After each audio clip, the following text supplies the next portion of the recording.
Good morning, you're watching Daybreak live on A News and I'm your host Nadia Jani, here to take you through the day's top stories. So let's take a look at the headlines.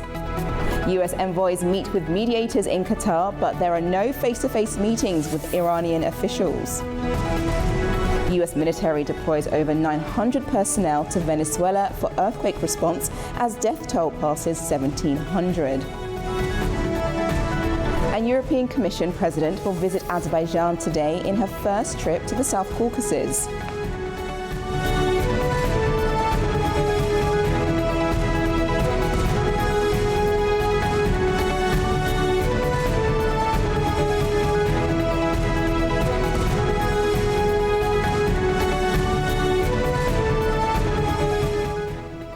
First this morning, Qatar and Iran say that there are no high-level US-Iran meetings scheduled this week. Tehran says it's ruled out direct talks with senior US envoys in Doha, clouding prospects for a lasting peace between both countries. Let's go to this report. Top US envoys Jared Kushner and Steve Witkoff have arrived in Doha. However, Iran says it won't meet with them. Qatari mediators are expected to hold separate discussions with both delegations after Iran ruled out direct talks with the United States. Tehran says the priority is to resolve the terms of the ceasefire agreed 2 weeks ago before moving on to more contentious issues, including possible limits on its nuclear program. The discussions are about implementing the provisions of the Memorandum of Understanding, including the clause related to the release of Iran's restricted assets, which will be conducted with Qatari parties. Therefore, I once again emphasize that no meeting at any level with the American side has been scheduled for the coming days. The initial framework calls for Iran to ease restrictions on the Strait of Hormuz in exchange for financial incentives. It also sets out a 60-day negotiating period aimed at securing a permanent peace deal.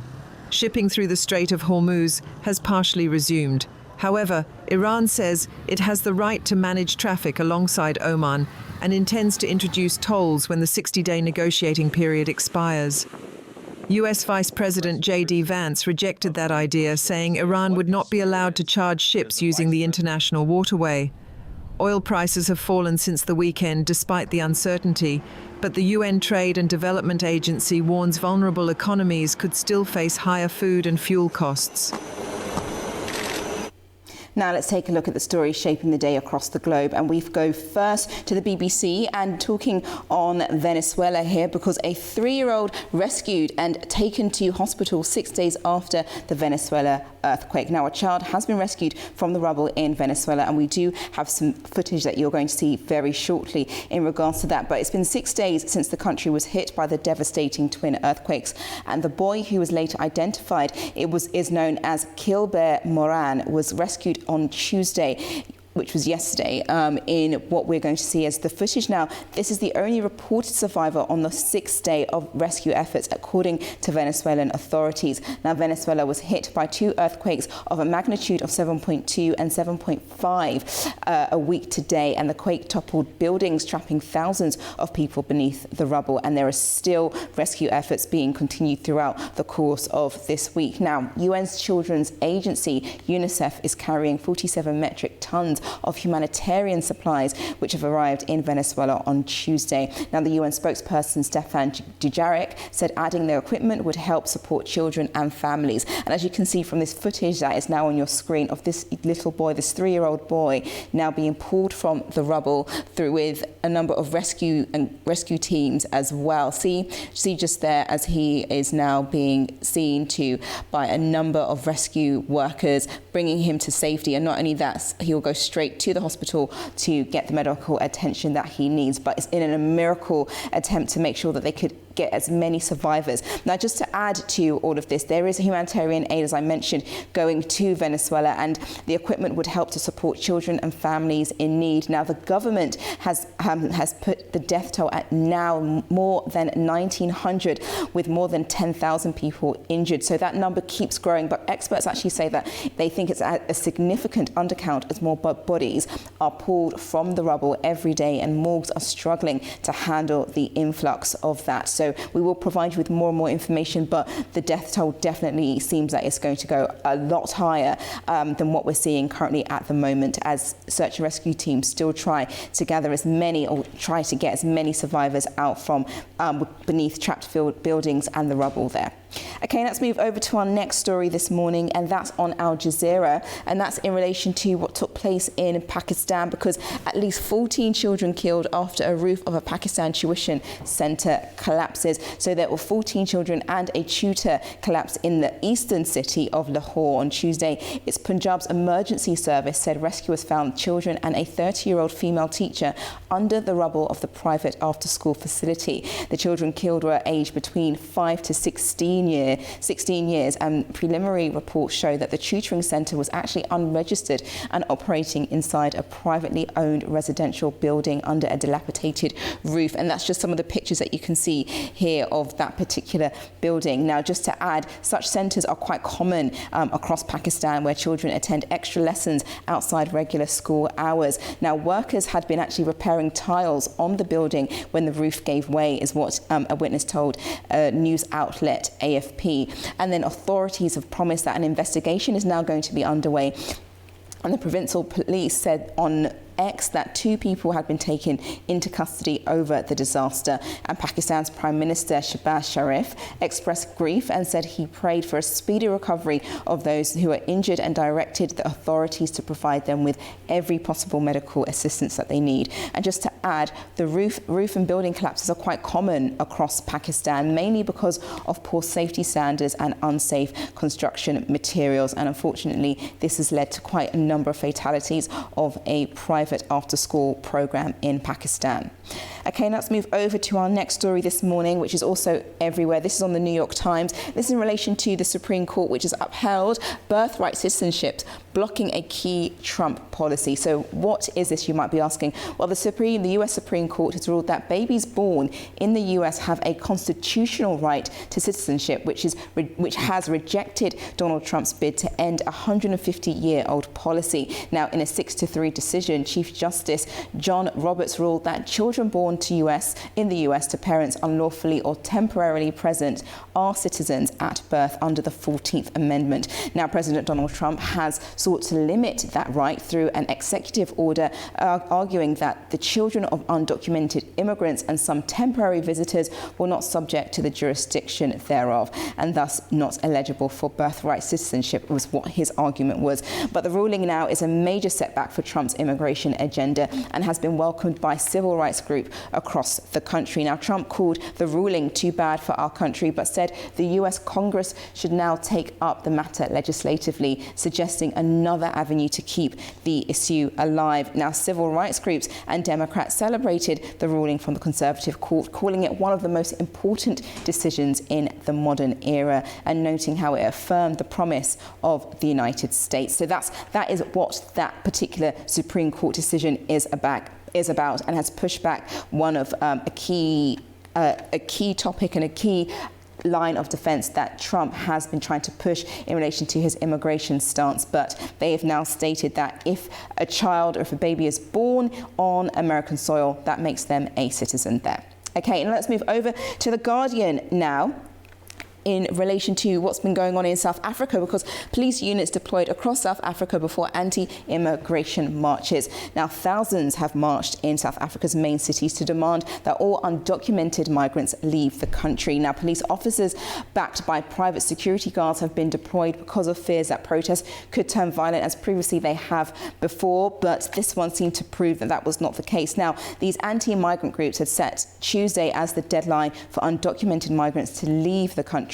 Many foreigners had already fled to escape violence and intimidation. Now, South African police say that 25,000 have been repatriated so far. And just on your screens now, you can see exactly what some of these marches looked like, with police making sure that it was going to continue in a peaceful format and not get any louder, or in the sense of looting and things like that sometimes comes with these protests. But so far it was fine, is what the reports are saying. Now, most are from other African countries, the migrants that are coming into South Africa, and the Ministry of Police said the protests had largely been successful across the country, with a number of very small isolated incidences of looting. However, the army was deployed, as mentioned and as you could see in the pictures there, on a contingency basis in parts of Johannesburg as well as Durban, and shops in the city centre were closed while police visibility is high on major streets, just to make sure that protests do not get out of hand.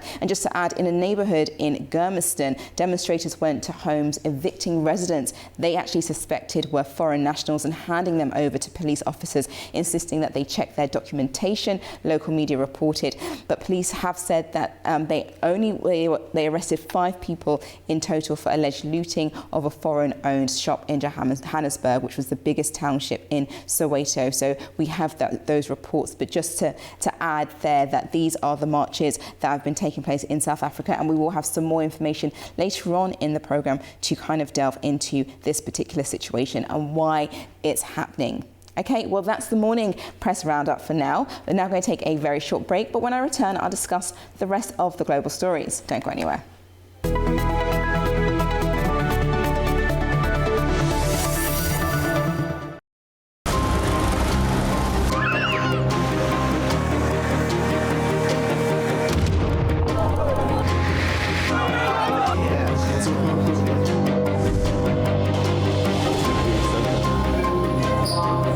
And welcome to Prime Time. What a show we've got lined up for you today.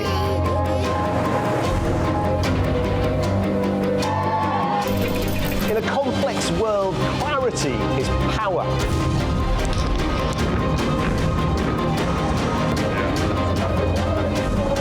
Two hours live, diplomacy dissected in a spin-free environment.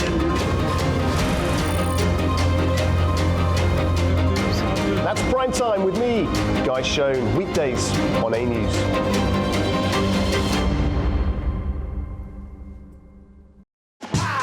Welcome to Cuisine A to Z. Wine has been made here for centuries. Look at that delicious honey.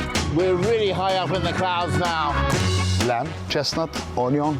Nice to meet you, dude. Come on, we're not young men anymore. Let me help you, chef. Come on. Yes, I'll hold. Before they even taste, they're putting salt. I said, whoa, taste it first and then put salt. I did nothing. My hands are absolutely clean. Again. Served by the executive sous chef. Yes. Oh my God. My mouth is watering. Oh. Process is one process. All that butter. I think I put on about 10 kilos just to eat your food. You can have this one. It's my favorite. Okay. One more. But I can't eat anymore. Okay, one more.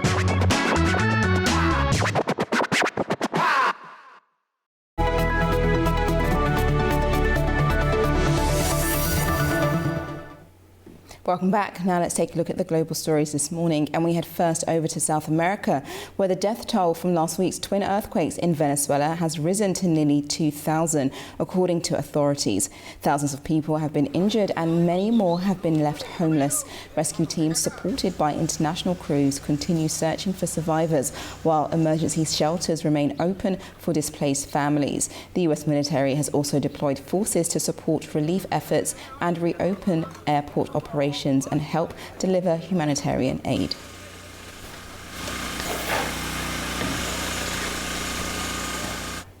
Turning to Europe, and a funeral home undertaker in France says his facility is overwhelmed due to the rising death rates due to the country's heat wave. All refrigerated storage spaces at the facility are full, with families, retirement homes and authorities urgently calling to find room for bodies. France's public health agency says at least 1,000 excess deaths were recorded from Wednesday to Sunday, and the figure is expected to rise. Funeral services are also facing delays in burials and cremations, forcing bodies to remain in storage for longer.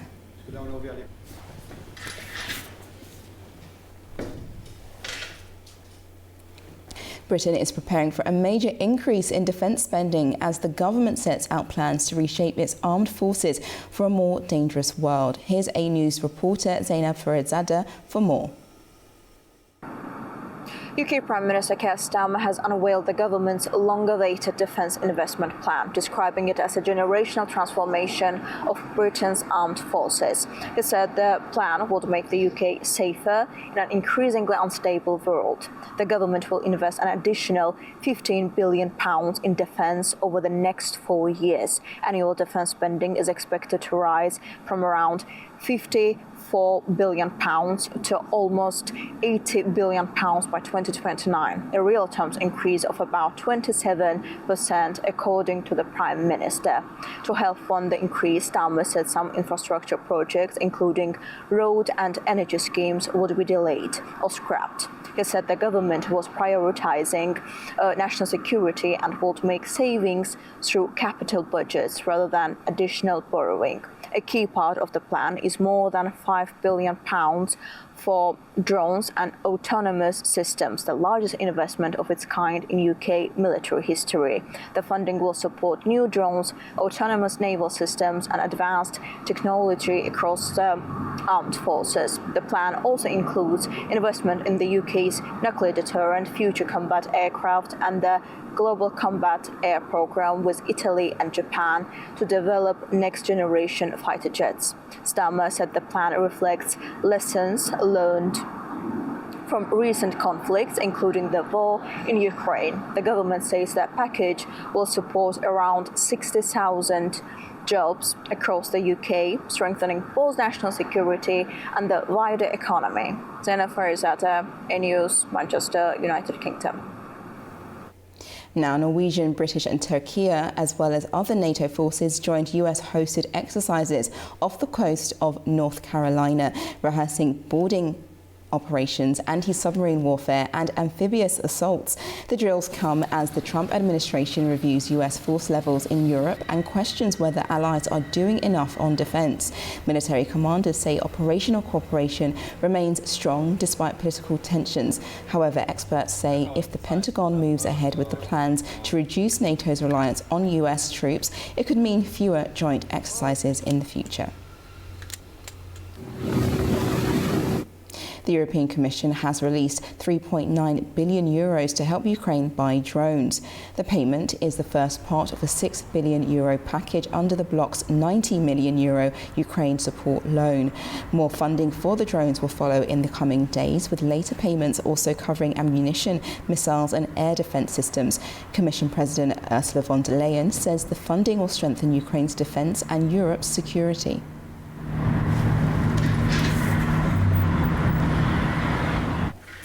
Over to the US, and its Supreme Court has rejected Trump's birthright citizenship restrictions, allowed state bans on transgender athletes in women's sports, and struck down campaign spending limits. Here's more on that story. The US Supreme Court ended its 9-month term with a series of major rulings on immigration, transgender rights, campaign finance and gun laws. In a significant defeat for President Donald Trump, the court rejected his attempt to restrict birthright citizenship. The justices said the move violated the 14th Amendment, which grants citizenship to nearly anyone born in the United States, with limited exceptions such as children of foreign diplomats. The issue was a key part of Trump's immigration agenda. He had signed an executive order on birthright citizenship on his first day back in office. After the ruling, Trump urged Congress to pass legislation ending the practice. The court also allowed states to maintain bans on transgender athletes in women's and girls' school sports. The decision backed laws in West Virginia and Idaho that classify school sports teams according to biological sex. The court found the measures did not violate Title IX, the federal civil rights law barring sex discrimination in education. In another major decision, the justices struck down federal limits on coordinated campaign spending between political parties and candidates. The Conservative majority said the caps violated First Amendment free speech protections. The court's term also included rulings on presidential power, immigration, voting rights and gun regulations. The next Supreme Court term begins in October. Over to Gaza now, and following last year's ceasefire between Israel and Hamas, efforts are continuing to address security, aid delivery and reconstruction. The Board of Peace and other mediators are holding talks on the territory's future administration, while an international security force expands its presence on the ground. Our reporter Nick Harper has more. Well, the multinational security team is gradually increasing its presence in Gaza. The International Security Force, as it's known, is based there as part of the continuing efforts to maintain peace following the ceasefire last year. The Board of Peace is now aiming to try and capitalise on that ceasefire by securing the area and ensuring Israeli troops fully withdraw from the Palestinian enclave. The force is also there to try and help the delivery of humanitarian aid and also the materials that are needed for the reconstruction of Gaza. All of this happening at the same time that a delegation of Hamas representatives has held talks in Cairo with Egyptian officials and mediators there. The long-term plan agreed in the peace plan is that Hamas will be replaced by a committee of Palestinian technocrats. Talks are underway in Cyprus as well this week, aimed at establishing a post-war system to manage the Strip. However, the last few months have been characterised by rocky relations, slow progress and little unity. And it's still not clear how much progress will be made this week as part of those talks. Also, a problem appears to be that there is a lack of funds for the board to use and its ambitious reconstruction plans, with the promised billions of dollars yet to materialise. Nick Harper for A News in Washington. Staying in the Middle East, Lebanon is advancing post-war efforts after Iran's top negotiator Mohammad Bagher Quabath said Iran, the United States and Lebanon have agreed to establish a committee to oversee the end of the war in Lebanon. The developments come as its social affairs minister says around 400,000 displaced people have returned to southern Lebanon following a lull in the 4-month conflict between Israel and Hezbollah. Meanwhile, during a visit to what Israel describes as a security zone inside southern Lebanon, Israeli Prime Minister Benjamin Netanyahu said Israeli troops will remain there as long as Hezbollah poses a threat. Because we achieved, thanks to your action here, Lebanon recognizes Israel. Israel recognizes Lebanon. And we are saying to both Iran and Hezbollah, get out of here. You have nothing to do here. There are two states, sovereignty, wanting to make peace between them, wanting to truly restore a reality of security and prosperity to the residents of the north and also to the residents of Lebanon. You need to leave. This is a slap in the face, a punch in the face of the Iranian Axis, and it will not necessarily pass quietly. We are very proud of what we have achieved thanks to your courageous action and the decisions we have made. Our insistence is that we will not leave southern Lebanon until the threat is eliminated, and as long as Hezbollah, armed, is here, threatening us, we will stay here. A South American customs union, Mercosur, has launched negotiations with Japan on an economic partnership agreement. The bloc seeks to expand global trade ties after its recent deal with the European Union. The talks were announced during a leaders' summit in Paraguay, where the host country handed the bloc's rotating presidency to Uruguay. Mercosur, whose members include Argentina, Brazil, Paraguay and Uruguay, says a deal with Japan could create a free trade area of around 400 million people, with a combined GDP of about $7 trillion.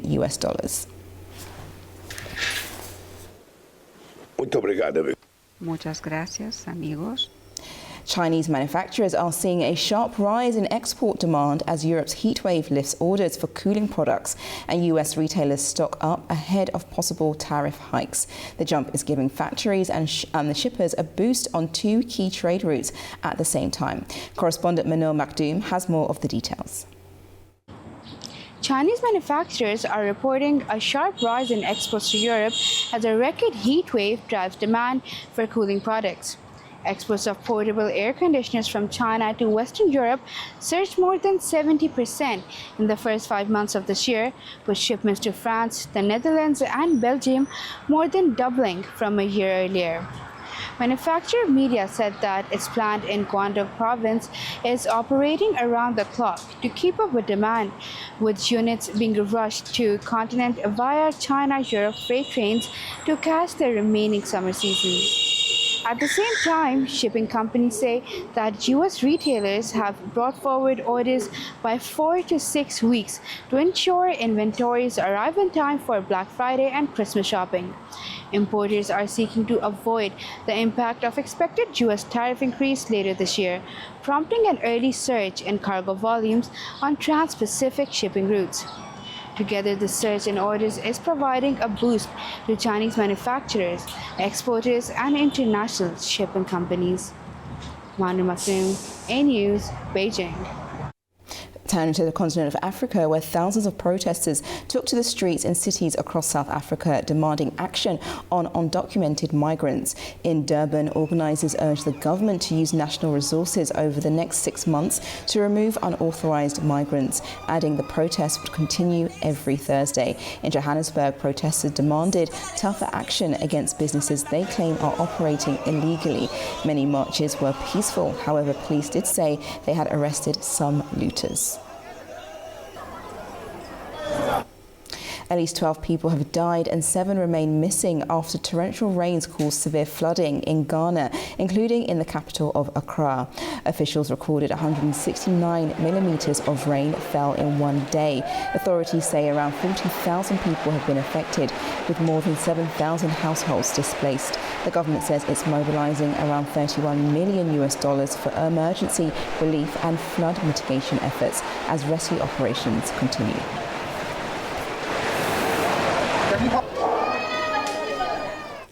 Now to a quick break. When I return, we'll take a look at the regional stories, and I'll be joined by a guest to go through some of those key headlines. Don't go anywhere.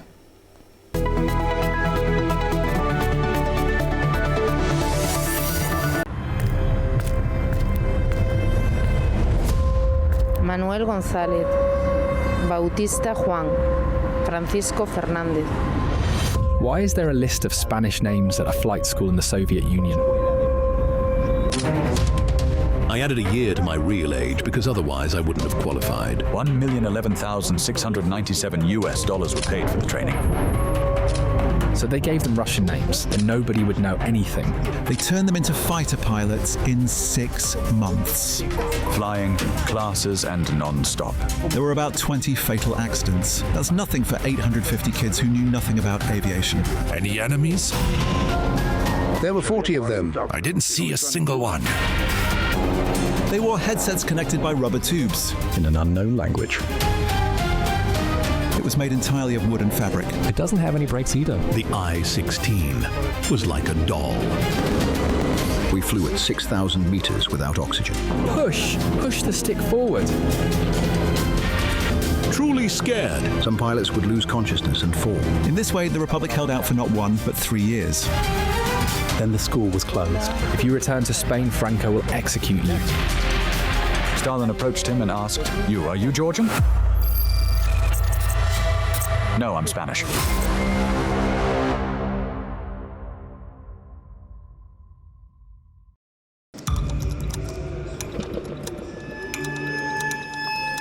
Inside Politics delves deeply into the heart of global issues shaping our world today.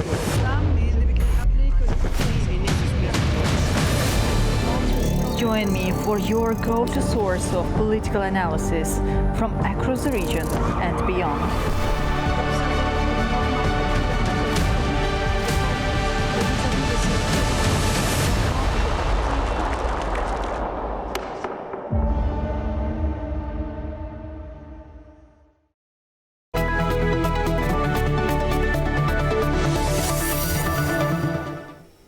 Welcome back and thank you for joining me this morning. Now let's turn over to the region because there is going to be a very important visitor coming to Azerbaijan today. The European Commission President Ursula von der Leyen's visit to Azerbaijan is followed up then by a trip later to Armenia, and it comes at an important moment for the South Caucasus. While the two visits have distinct bilateral agendas, they provide an opportunity to assess how the European Union is positioning itself in a region undergoing profound geopolitical transformation. Joining me now to discuss this is Elmira Talbazadeh, PhD in political science and political analyst. Welcome to the programme. Good morning. Thank you for having me. Great. Well, my first question in this is, with preparations of the NATO summit also being held next week, how important is Turkey in shaping the European Union's approach to the South Caucasus? Thank you for the question. This is very important. More important, the visit signals that Brussels significantly use all the Black Sea region and South Caucasus region not merely through the prism of regional security, but it is an indispensable component of Europe's long-term geopolitical and economic architecture here. So the sequences of the visit beginning in Azerbaijan before continuing to Armenia, to Yerevan, is particularly noteworthy. And I think it reflects the European Union's intention to approach the region through a comprehensive framework. So linking all of the processes over there is peace building, is connectivity, energy security, is economic integration, rather than treating bilateral relations in isolation. And for Brussels, Azerbaijan has become the most significant geopolitical hub, connecting Europe with the Caspian Sea, with the Caspian Sea in Central Asia, all of the Black Sea region. So while energy cooperation remains a fundamental pillar of European Union and Azerbaijan relations, the agenda has substantially expanded over recent years. So today Azerbaijan supplies natural gas, all of the other supplies to 16 European countries, including 10 European Union member states, with Italy, of course, remaining the largest importer of Azerbaijan energy resources. I see. And the European Union has stated that it is pursuing a separate connectivity track with Azerbaijan. How should we interpret this differentiated approach to that? Well, first of all, as we know, European officials, they have explicitly framed the visit around the three interconnected priorities. First of all, it's peace building, as I say, transport connectivity and economic integration. The European Union's main strategy in the whole region, global gateway strategy, it increasingly overplays with Azerbaijan's own investment in regional security, in regional infrastructure, including our port of Alat here in Baku and the Baku-Tbilisi-Kars railways, and expanded logistic capacity and other multimodal transport linking across the Caspian Sea. So the recent launch of the European Union Connectivity Agenda platform in Brussels further demonstrate that European policy has entered a practical stage, practical implementation phase, we're moving beyond political declaration toward financial strategic infrastructure connecting Europe, South Caucasus and Central Asia. Within this framework, South Caucasus is gradually transforming into a new geopolitical buffer zone for in the positive case of this word, of course, into an emerging Eurasian transport corridor. So there is another important central objective of the visit concerned regional normalization between Armenia, because we know the next visit will be to Yerevan. So for the European Union, sustainable peace between Azerbaijan and Armenia is not solely diplomatic objective, but also an economic necessity. So there is a efficiently plays a role not only as infrastructure, global gateway, or even the middle corridor, but also peace processes between two countries in the region. I see. And the Caspian, just to go on to the same kind of topic, but the Caspian Green Energy Corridor involving Azerbaijan, Kazakhstan and Uzbekistan also aims to create a route for transmitting renewable electricity generated in Central Asia and the South Caucasus towards European markets. Now, in the context of President von der Leyen's visit to Azerbaijan, how important is that particular project? When we're talking about the energy security, although natural gas will remain a prominent topic, I guess in the future visits to Azerbaijan, their relation has evolved significantly since the last visit to Baku. It was in 2022, if we remember, and the European Union expected to prioritize cooperation on many spheres, especially in renewable energy and offshore wind development in the Caspian Sea. Of course, it's also electricity transmission projects linking the South Caucasus and the Europe.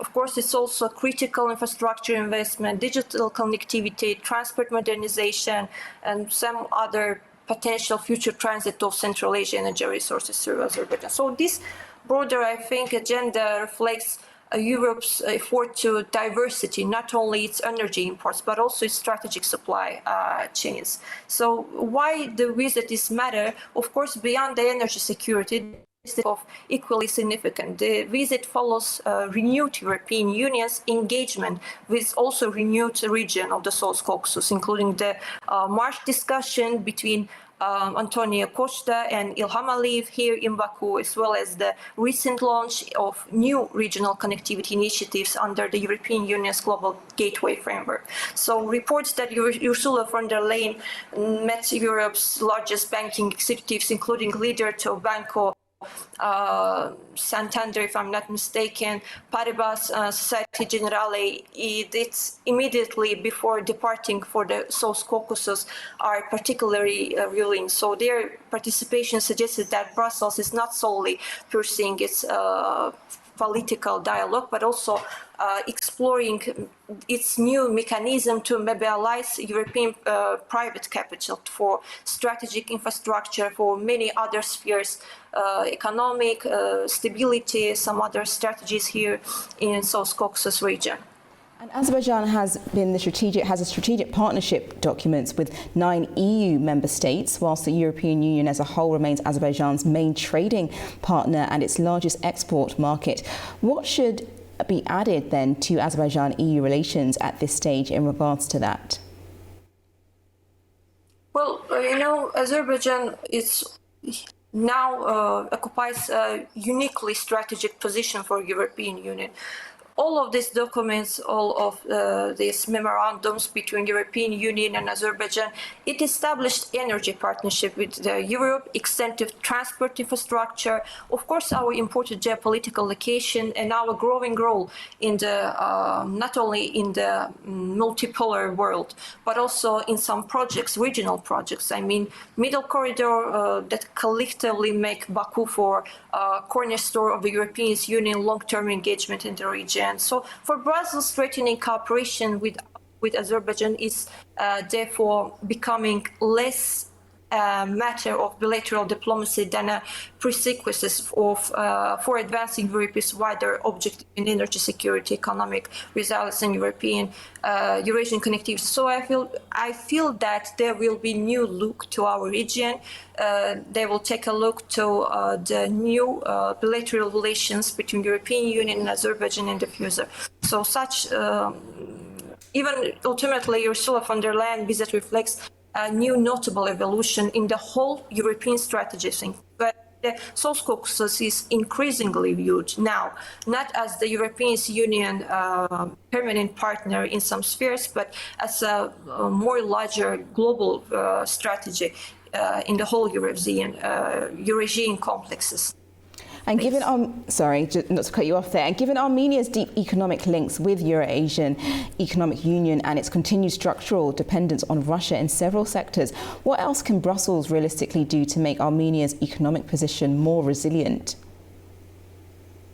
Well, thank you for the question. When it comes to peace and economic imperative, of course, it's also central objectives for the European Union, but I think there is a lot of pacts and memorandums and also documents between Armenia and European Union since the 2021, since the 2024. If you remember, there was a meeting between the official representative of NATO and General Secretary of NATO, European Union's Secretary, and Nikol Pashinyan. So there was a number of documents in sphere of economic, financing, humanitarian sphere between these three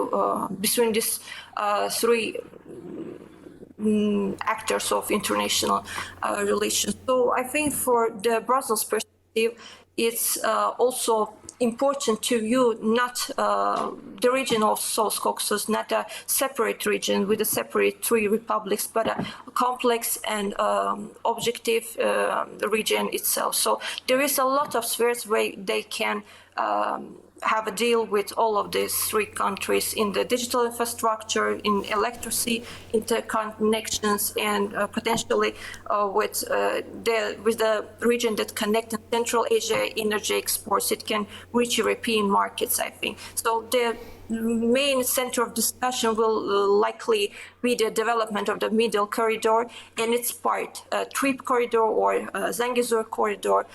We can call it differently, which has emerged as Europe's most viable alternative east-west connectivity route amid geopolitical instability affecting traditional transport corridors. I see. And just lastly on this topic, the EU remains Azerbaijan's largest trading partner, as I mentioned before, but trade with Armenia remains significantly smaller. To what extent then do these figures reflect the European Union's actual strategic footprint in the South Caucasus? And will we be seeing an uplift by the EU to kind of increase their trade with Armenia and Azerbaijan? Well, when it comes to Azerbaijan, of course, perspective, Azerbaijan is not a simply energy supplier. It's a new partner in the whole region, and it's a logistical gateway through which future trade flows. All of the infrastructure comes, and it's very important hub that connected Europe with the Central Asia. So it's for Azerbaijan perspective. When it comes to the whole region, of course, equally significant is the visit for the Yerevan future visit, because by engaging with Azerbaijan at the highest political level, the European Commission acknowledged Baku's growing regional influence, and it has to be also in the dialogue with official Yerevan. So it will help in transformation of the new view of European Union to the whole South Caucasus geopolitical landscape.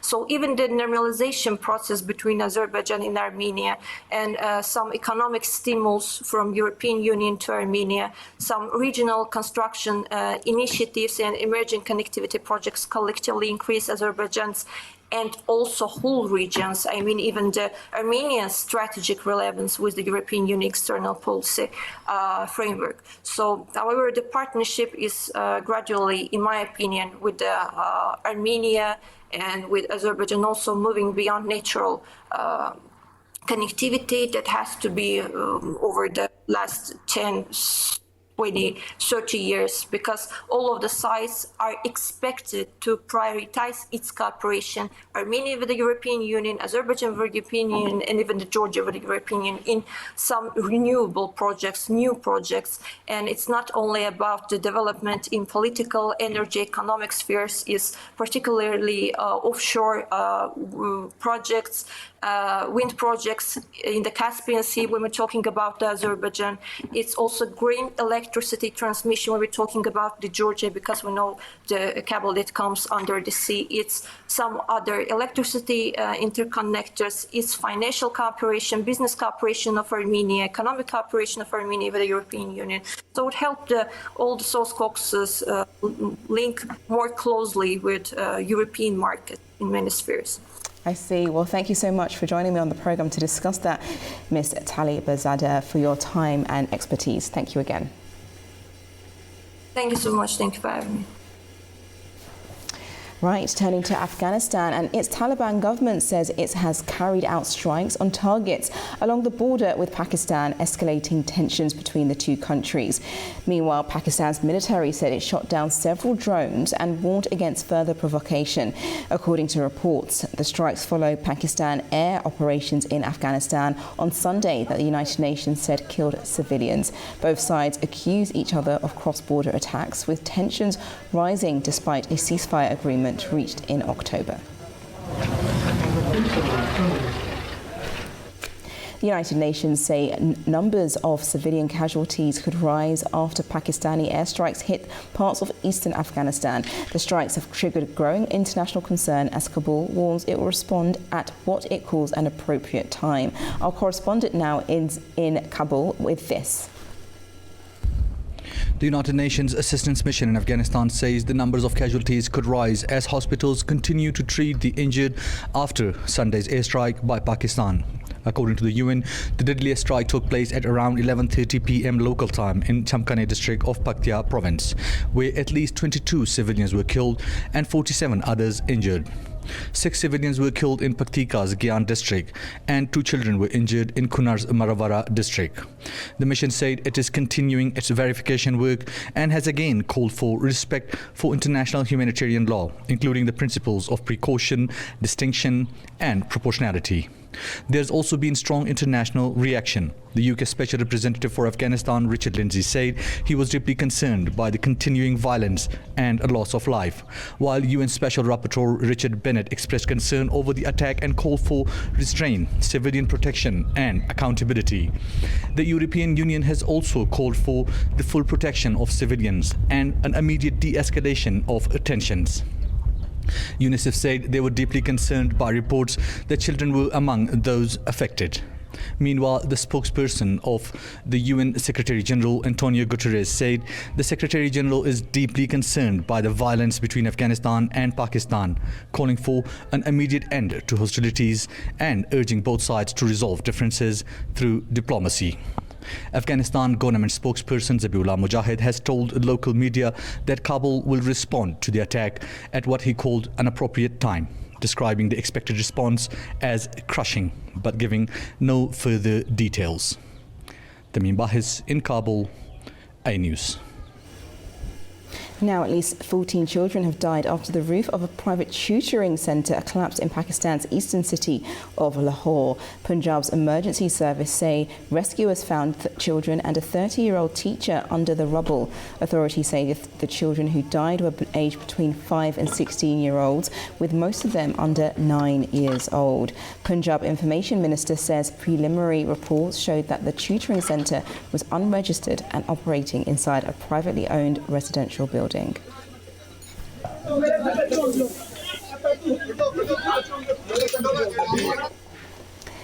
Iran has pushed back sharply against French calls for a role in the Strait of Hormuz, insisting it remains responsible for keeping shipping moving under the ceasefire deal with Washington. Tehran also says there are no plans for direct talks with the US this week as tensions remain high over NATO, the IAEA and the aftermath of the war. Here's our correspondent Turash Ralilu, who reports from Tehran. Iran's foreign ministry strongly rejected remarks by the French President Emmanuel Macron on reopening the Strait of Hormuz, stressing that under the ceasefire deal with the United States, Iran is responsible to facilitate shipping traffic in the region. Spokesman Ismail Baghai said that no foreign intervention is required in the strategic waterway, also warning that it will only lead to aggravation of the existing conditions. Speaking at a weekly press conference on Tuesday, he urged the French government to stop taking a stand on every development in the region, saying this practice will not buy Paris any diplomatic prestige. Replying to a question, the spokesman confirmed that Iranian and US delegations are not going to meet this week to discuss the roadmap for implementing the ceasefire agreement. Asked about US officials' remarks on a meeting in Doha, Baghai said that the Iranian delegation will only meet Qatari officials with the working agenda of releasing Tehran's frozen assets. To another question, the official stressed that Iran is determined to legally pursue participation of the NATO member states in the Israeli-US war against the Islamic Republic. He said Iran was aware of NATO's role in the war and added that the remarks by the military alliance's Secretary General was an open secret. Baghai said that both the NATO chief and the countries that had a role in the military aggression will be held accountable for assisting the Israeli-US war with Iran. The Iranian Foreign Ministry spokesman also reiterated Tehran's position on suspension of cooperation with the International Atomic Energy Agency and urged its chief, Rafael Grossi, to abstain from issuing politically loaded statements after failing to condemn attacks on Iran's civilian nuclear sites under UN verification. Baghai stressed that Iran has no plans to cooperate with the UN nuclear watchdog on inspecting its nuclear centers destroyed by the Israeli-US air raids, but that Iran will continue its obligations under the Non-Proliferation Treaty. Turaj Shiralilu from Iranian Foreign Ministry, Foreign News. A new energy route across the Caspian could soon link Central Asia's renewable power to European markets. Kazakhstan, Uzbekistan and Azerbaijan are pushing ahead with a green electricity corridor that would place Baku at the center of the connection. Kazakhstan, Uzbekistan and Azerbaijan are advancing plans for a Caspian green energy corridor that could carry renewable electricity from Central Asia to Europe. The project stems from an agreement signed by the three countries' leaders in Baku in November 2024.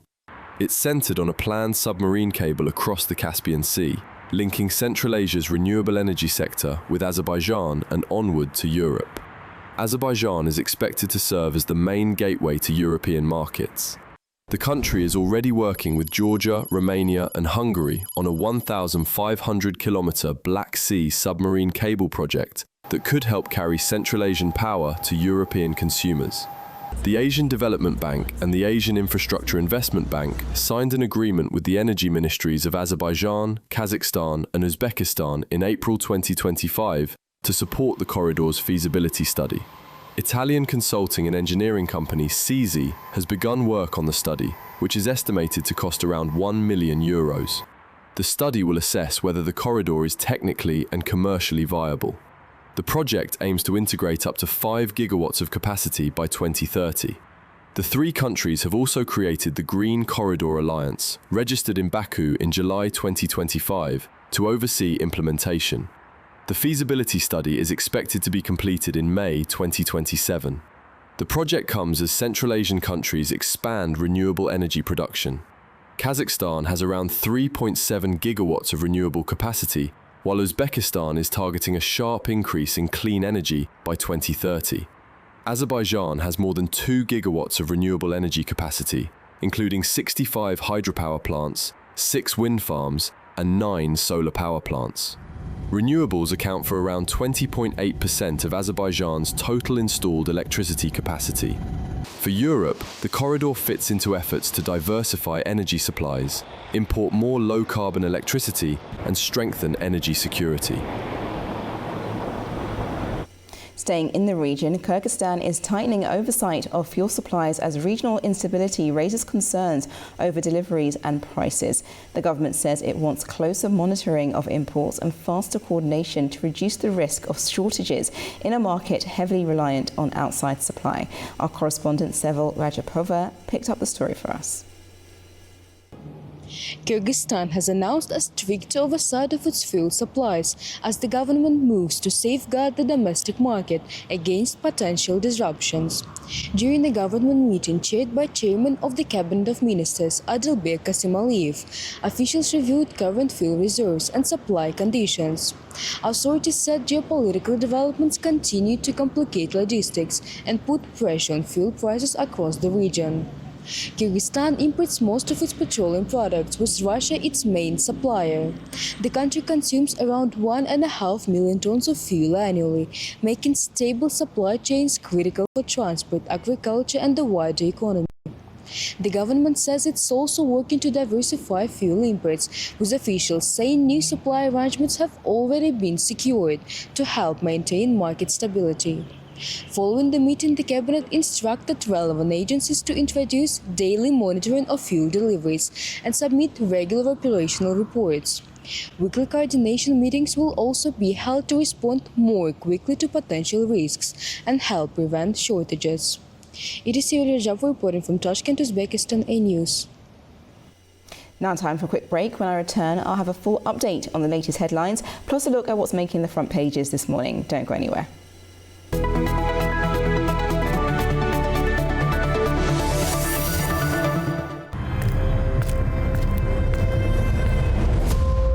Manuel González, Bautista Juan, Francisco Fernández. Why is there a list of Spanish names at a flight school in the Soviet Union? I added a year to my real age because otherwise I wouldn't have qualified. $1,011,697 were paid for the training. So they gave them Russian names, and nobody would know anything. They turned them into fighter pilots in 6 months. Flying, classes, and non-stop. There were about 20 fatal accidents. That's nothing for 850 kids who knew nothing about aviation. Any enemies? There were 40 of them. I didn't see a single one. They wore headsets connected by rubber tubes. In an unknown language. It was made entirely of wood and fabric. It doesn't have any brakes either. The I-16 was like a doll. We flew at 6,000 meters without oxygen. Push the stick forward. Truly scared. Some pilots would lose consciousness and fall. In this way, the Republic held out for not 1, but 3 years. Then the school was closed. If you return to Spain, Franco will execute you. Stalin approached him and asked, are you Georgian? No, I'm Spanish.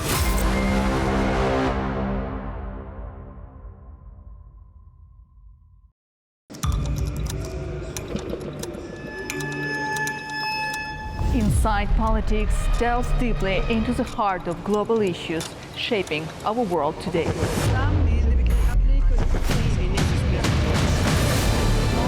Join me for your go-to source of political analysis from across the region and beyond.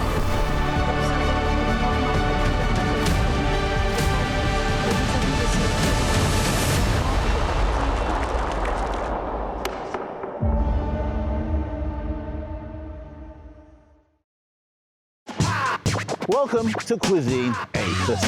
Wine has been made here for centuries. Look at that delicious honey. We're really high up in the clouds now.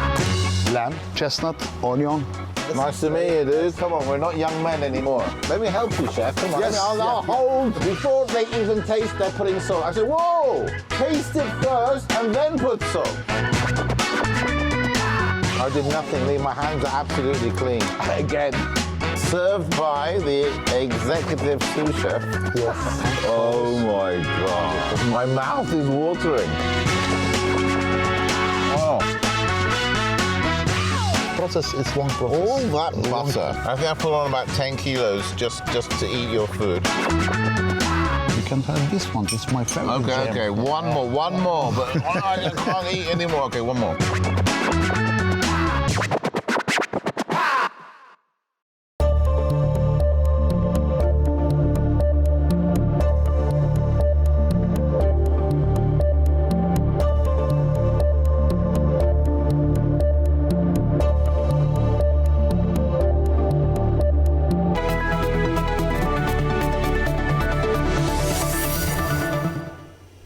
Hello, you're watching Daybreak live on A News, and if you're just joining me, I'm your host Nadia Jani, here to take you through the day's top stories. So let's take a look at the headlines.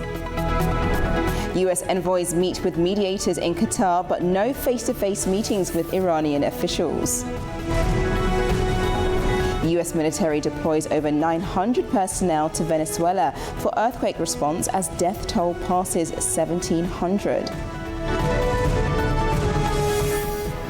And European Commission President will visit Azerbaijan today in her first trip to the South Caucasus.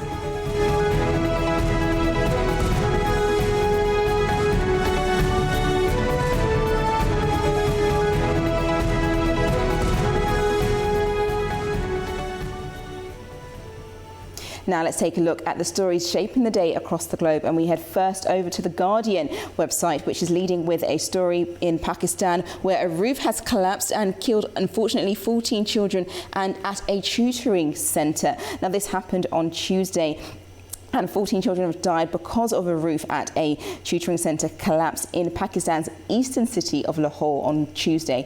Now, Punjab's emergency service said rescuers found children and a 30-year-old female teacher under the rubble of the private after-school facility. The children killed were aged between 5 to 16 years, and now a preliminary report showed that the tutoring centre was actually unregistered and operating inside a privately owned residential building under a dilapidated roof. Now, Now, such centres are quite common across Pakistan, where children attend extra lessons outside of regular school hours, and workers had been actually repairing tiles on that particular building when the roof gave way, is what a witness told a news outlet AFP in relation to the story. Now, authorities have now promised an investigation will be underway, and the provincial police said on X that 2 people had already been taken into custody over the disaster. Pakistan's Prime Minister Shehbaz Sharif expressed grief and said he prayed for the speedy recovery of those who were injured and directed the authorities to provide them with every possible medical assistance. And just to add here, as you can see on the pictures, many of the parents of those school children very deeply distressed, as you can see from the pictures on your screen. And just to add that roof and building collapses are actually quite common across Pakistan, mainly because of poor safety standards and unsafe construction materials. But this story is something that we'll definitely be following and have some more information later on in the programme about. Okay, now let's move over to our next story this morning, and if we go to the Washington Post, which is leading with this story in relation to the Supreme Court, which has upheld principle that almost all born on US soil are American. Now, what is this all about? Well, the Supreme Court has ruled that babies born in the US have a constitutional right to citizenship, rejecting Donald Trump's bid to end an 150-year-old policy. Now, in a 6-3 decision, Chief Justice John Roberts ruled that children born in the US to parents unlawfully or temporarily present are citizens at birth under the 14th Amendment.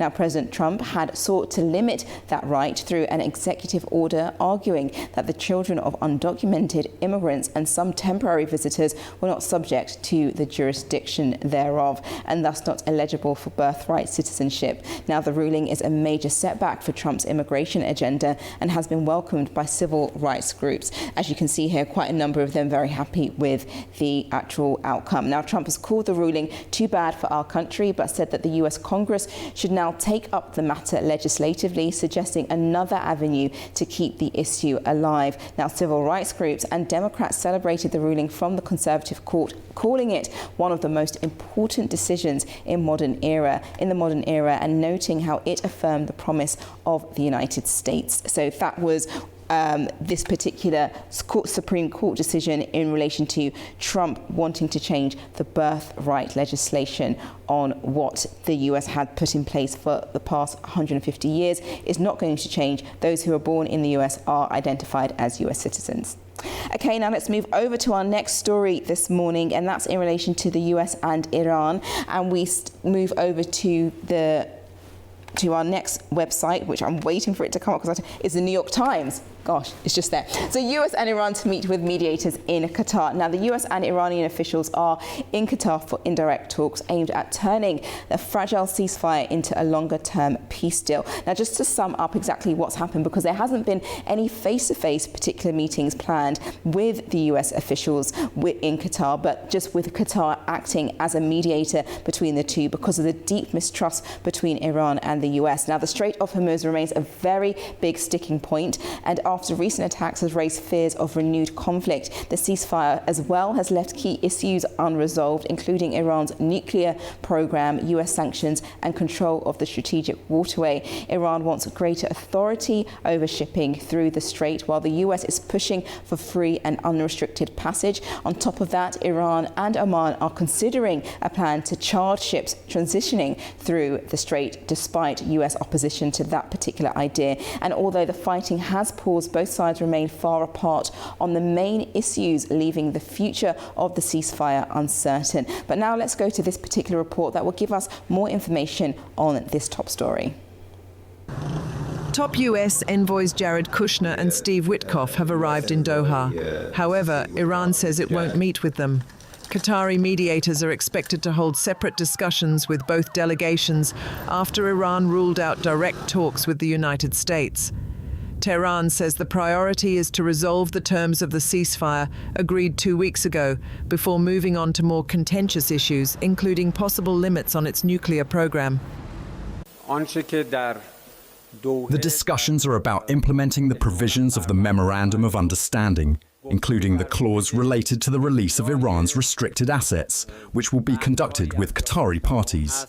Therefore, I once again emphasize that no meeting at any level with the American side has been scheduled for the coming days. The initial framework calls for Iran to ease restrictions on the Strait of Hormuz in exchange for financial incentives. It also sets out a 60-day negotiating period aimed at securing a permanent peace deal. Shipping through the Strait of Hormuz has partially resumed. However, Iran says it has the right to manage traffic alongside Oman and intends to introduce tolls when the 60-day negotiating period expires. US Vice President J.D. Vance rejected that idea, saying Iran would not be allowed to charge ships using the international waterway. Oil prices have fallen since the weekend despite the uncertainty, but the UN Trade and Development Agency warns vulnerable economies could still face higher food and fuel costs. Now over to South America, and the death toll from last week's twin earthquakes in Venezuela has risen to nearly 2,000, according to authorities. Thousands of people have been injured and many more have been left homeless. Rescue teams, supported by international crews, continue searching for survivors, while emergency shelters remain open for displaced families. The US military has also deployed forces to support relief efforts and reopening airport operations and helping deliver humanitarian aid.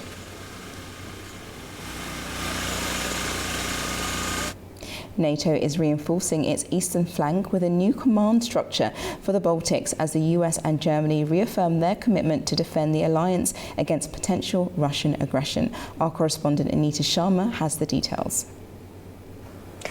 Welcome to This Day in Europe, where the US and Germany are sending a message of unity to NATO's eastern flank, vowing to stand firmly behind the alliance's Baltic allies in the face of continued Russian aggression. The top U.S. Army commander for NATO Land Forces says the U.S. will stand with its allies in defending the region if they come under attack. Lieutenant General Christopher Donahue delivered the message from the Estonian border town of Valga as NATO formally assigned a second multinational corps headquarters to strengthen the defense of Estonia and Latvia in the event of conflict with Russia. Until now, NATO forces in Lithuania, Latvia, Estonia, and northern Poland have been directed from a single headquarters in Szczecin, Poland. The new command zone will strengthen the alliance's ability to reinforce the Baltics with multinational divisions in Estonia and Latvia now placed under the German-Netherlands Corps in Münster. German Defense Minister Boris Pistorius called the move, quote, a visible and strong demonstration of NATO's unity, readiness, and collective determination to defend every inch of Allied territory. Donahue, who hands over command tomorrow, also praised European allies for stepping up defense spending and turning commitments into action. However, the reassurance comes at a sensitive time. U.S. President Donald Trump has repeatedly demanded that Europe take greater responsibility for its own security, while Washington has begun scaling back some of the military capabilities it makes available to NATO during a crisis. European governments are responding with higher defense spending and larger military commitments, but questions remain over whether Europe can fully replace key U.S. capabilities if the U.S. continues to reduce its role. For Estonia, Latvia, and Lithuania, those questions are especially urgent. The three Baltic states border Russia or its ally Belarus and are widely regarded as NATO's most vulnerable members. NATO has already warned Russia could be capable of launching a major attack on Allied territory as early as 2029, although the Kremlin denies any such intention. For A News, I'm Anita Sharma in Arnhem, Netherlands. Now over to the US, and its Supreme Court has rejected Trump's birthright citizenship restrictions, allowed state bans on transgender athletes in women's sport, and struck down campaign spending limits too. Here's more on those particular points in this story report. The US Supreme Court ended its 9-month term with a series of major rulings on immigration, transgender rights, campaign finance, and gun laws. In a significant defeat for President Donald Trump, the court rejected his attempt to restrict birthright citizenship. The justices said the move violated the 14th Amendment, which grants citizenship to nearly anyone born in the United States, with limited exceptions such as children of foreign diplomats. The issue was a key part of Trump's immigration agenda. He had signed an executive order on birthright citizenship on his first day back in office. After the ruling, Trump urged Congress to pass legislation ending the practice. The court also allowed states to maintain bans on transgender athletes in women's and girls' school sports. The decision backed laws in West Virginia and Idaho that classify school sports teams according to biological sex. The court found the measures did not violate Title IX, the federal civil rights law barring sex discrimination in education. In another major decision, the justices struck down federal limits on coordinated campaign spending between political parties and candidates. The Conservative majority said the caps violated First Amendment free speech protections. The court's term also included rulings on presidential power, immigration, voting rights and gun regulations. The next Supreme Court term begins in October. Staying on the US, and the spotlight has now turned to US President Donald Trump, who's reported more than $1.4 billion in income for 2025, with cryptocurrency ventures becoming the largest source of his earnings, and that's according to financial disclosure released by the US Office of Government Ethics.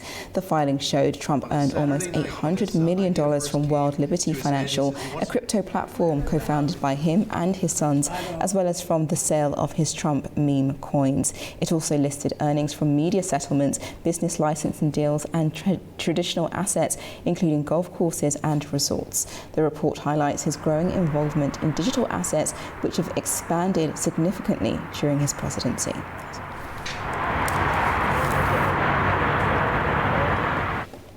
Over to Gaza now, and following last year's ceasefire between Israel and Hamas, efforts are continuing to address security, aid delivery and reconstruction. The Board of Peace and other mediators are holding talks on the territory's future administration, while an international security force expands its presence on the ground.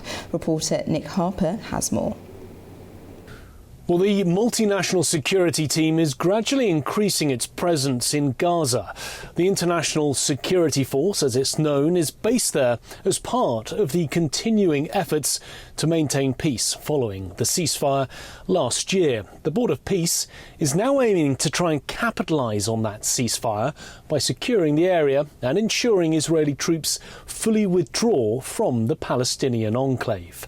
The force is also there to try and help the delivery of humanitarian aid and also the materials that are needed for the reconstruction of Gaza. All of this happening at the same time that a delegation of Hamas representatives has held talks in Cairo with Egyptian officials and mediators there. The long-term plan agreed in the peace plan is that Hamas will be replaced by a committee of Palestinian technocrats. Talks are underway in Cyprus as well this week, aimed at establishing a post-war system to manage the Strip.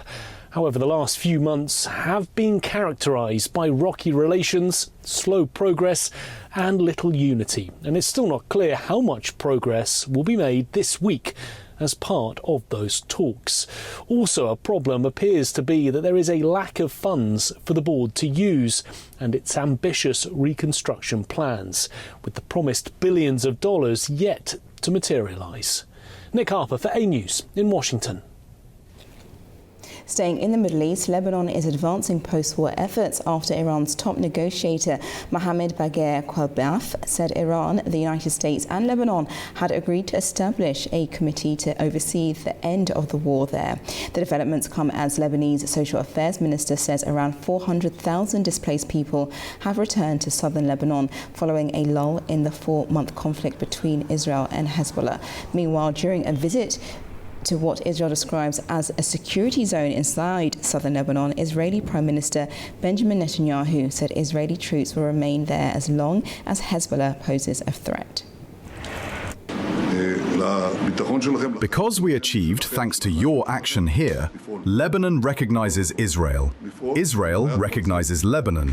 And we are saying to both Iran and Hezbollah, Get out of here. You have nothing to do here. There are two states, sovereignty, wanting to make peace between them, wanting to truly restore a reality of security and prosperity to the residents of the north and also to the residents of Lebanon. You need to leave.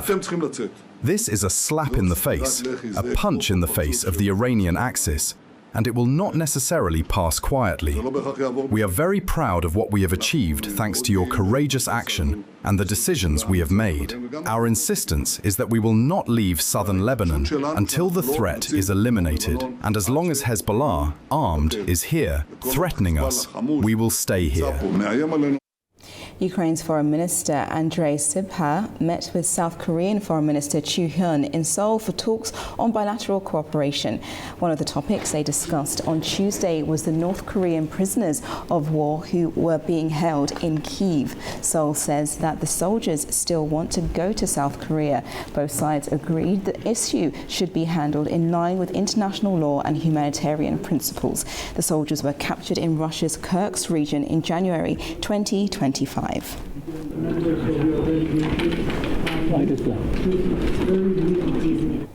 Saying on this topic, the case remains diplomatically sensitive as the soldiers have expressed a desire to defect to South Korea, while Russia is reportedly seeking their return as part of a future prisoner exchange. Joining me now to discuss this is Dr. Sanjay Kumar, a journalist at the Korea Herald in Seoul, South Korea. Welcome to the programme.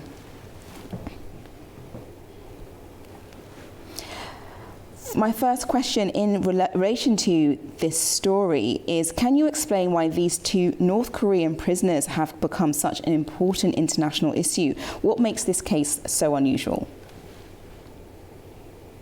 See, what is unusual is that the involvement of North Korean troops, not for North Korea, but for Russia in the Russia-Ukraine war.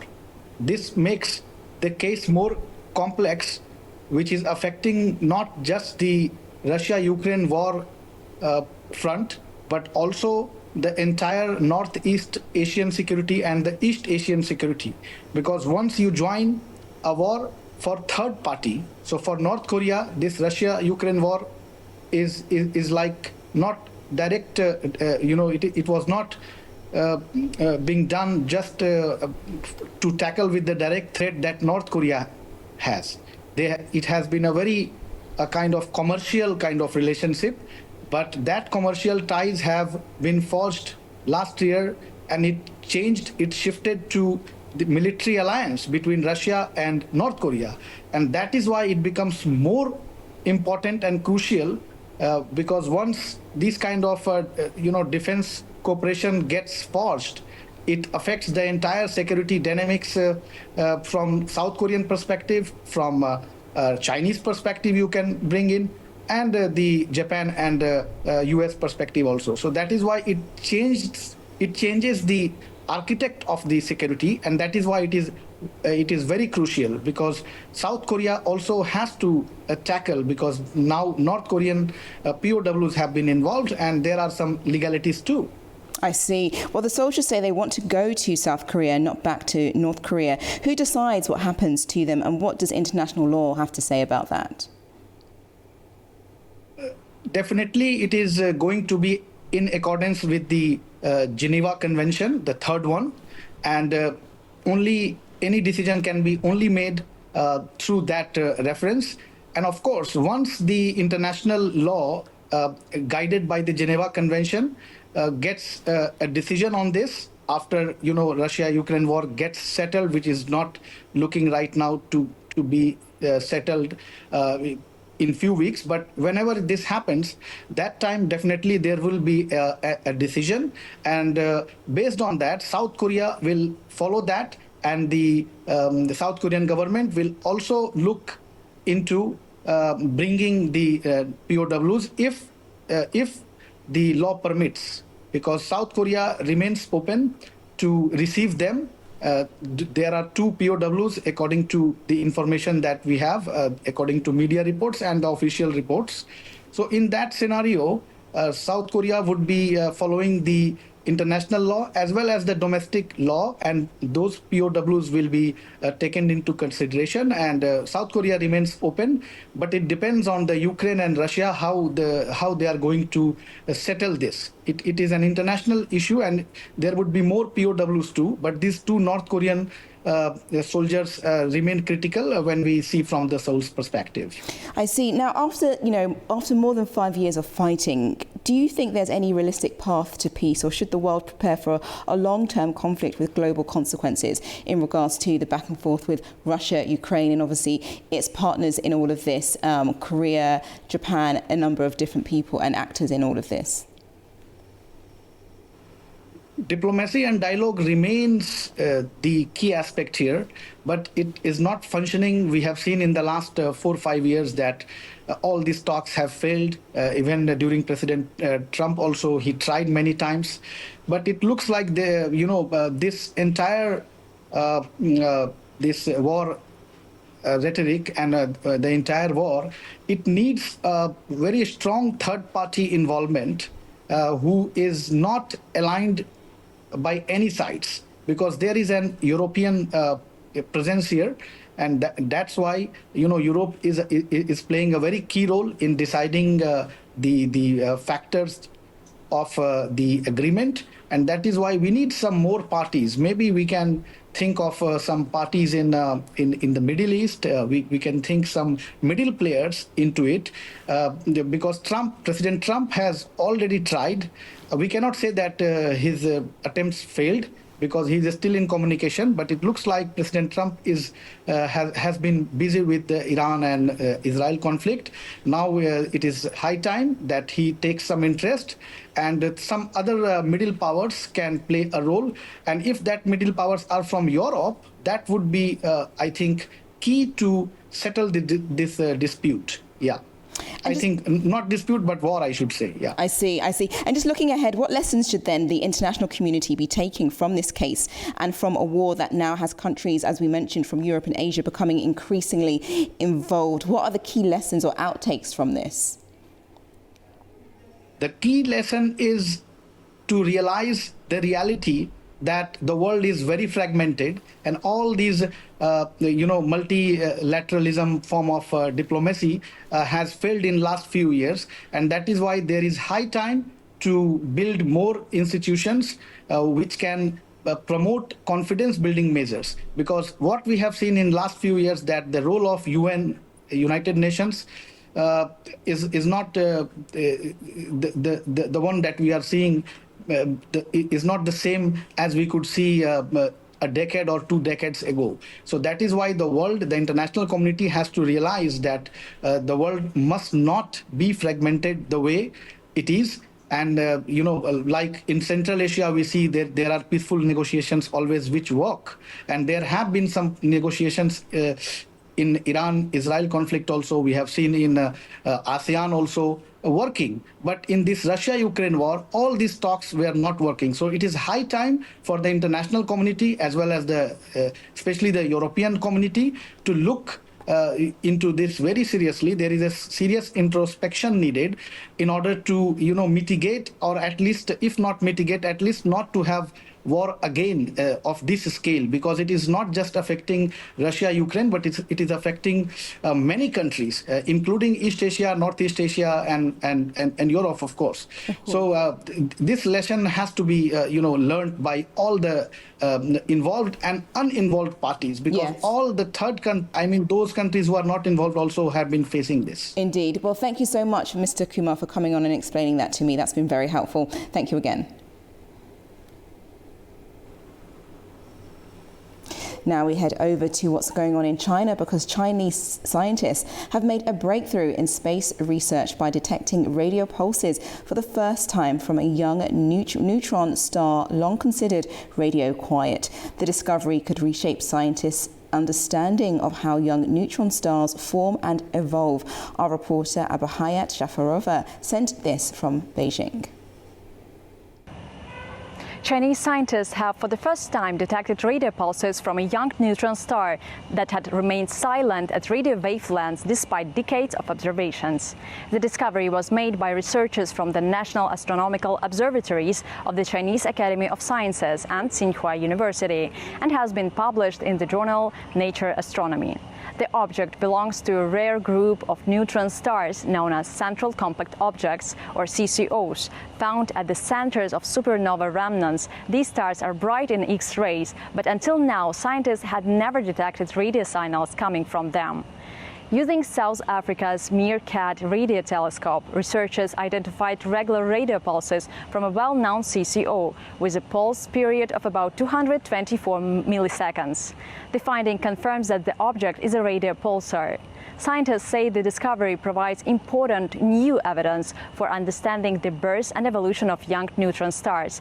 It also suggests that many more faint young pulsars may still be waiting to be discovered across the Milky Way. Abukhaya Jafarova, A News, Beijing, China. Now for something a bit closer to home, and European Commission President Ursula von der Leyen's visit to Azerbaijan is taking place today, and it will then be followed by a trip to Armenia, and it comes at an important moment for the South Caucasus. Talks are expected to focus on EU-Azerbaijan relations, energy cooperation and broader regional issues. EU Commissioner for Enlargement Marta Koss will accompany her as the European Union works to strengthen transport, energy and digital ties across the region. Von der Leyen last visited Azerbaijan in 2022 when she signed a deal to boost gas supplies to the EU.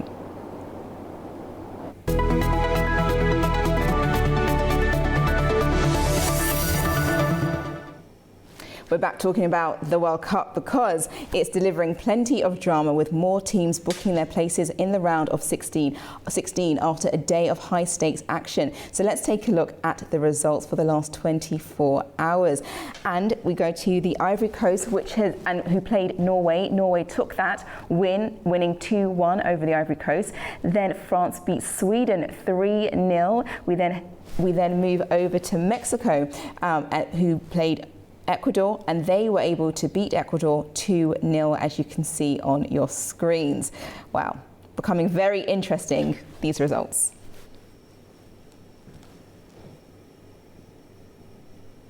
We'll definitely keep you on top of everything going on in the World Cup as well, bringing you that stuff overnight as games are played in our time early in the morning. But those were your morning headlines for today. Make sure you stay tuned to A News for further updates and more information on Ursula von der Leyen's visit to Azerbaijan today. Well, take care, and I'll see you tomorrow morning.